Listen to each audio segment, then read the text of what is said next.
una nyo makikita kapag nagsimula na yung pagpasok niya sa Windows application niya. So, unang tinatapos niya is yung collecting information. So, after na ma-collect information, the next is dynamic update. Tapos, sumusunod yung preparing installation. So, since na okay na siya, susunod natin yung installing Windows. So, dito ini-install yung mga devices niya. Tapos, dinidetect niya yung mga peripherals like video, sounds kung meron man, saka yung iba pang settings ng installing Windows. So pupunta na tayo ngayon sa pagsa-setup.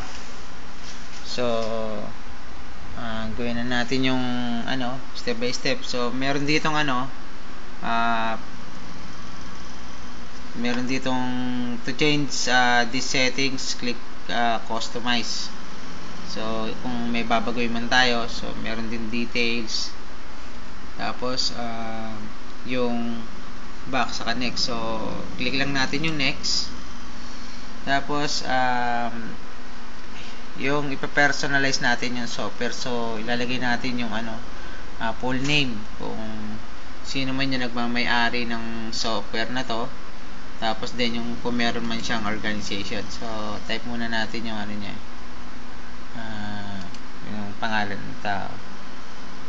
Pagkatapos i-type yung yung pangalan ng user at saka yung organization niya. So, click lang natin yung next. Okay? So, ang susunod natin is yung pag-i-input ng product key. So, karamihan to makikita sa likod ng CD case ng Microsoft XP na binili nyo. So, kinakailangan i-type natin yung product key. Bali, 25 characters siya. Alphanumeric. So, tatype lang natin siya.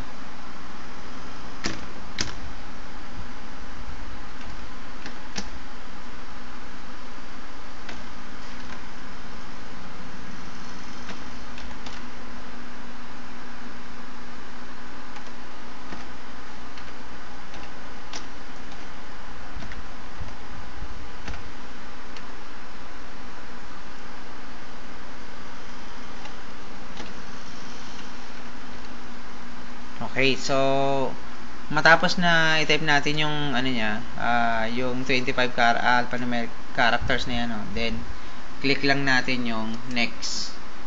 So dito sa pagse-setup ng computer name and administrator password. So for example, lalagyan natin siya ng computer name. So ilalagay ko dito kung anong depende sa kung ano yung gusto nyong ilagay na sa kanya. Okay, so since na marami naman kayong PC ginagawa o networking kayo, so hindi naman kinakailangan lagyan ng dahil meron tayong tinatawag na isang administration lang. So pwede din natin tong skip na lang. So after na malagyan ng computer name, so pwede na natin i-click sa baba yung next. Okay? So, susunod natin yung date and time settings, So, kung medyo may maling settings dito, pwede natin siyang baguhin. For example, October or September. Then, date, kung okay na yan. Then, sunod natin yung oras, kung tama yung oras. Setup natin. Then, yung time zone. So, kailangan to, yung automatically adjust clock for daylight saving changes, kailangan naka-check yan. So, after that, yung time zone, kung meron na tayo din, next na lang natin siya. Okay, so karamihan sa ganito, after naman ninyo, yung pagsisetup niya na complete ito, approximately siguro mga almost 35 minutes.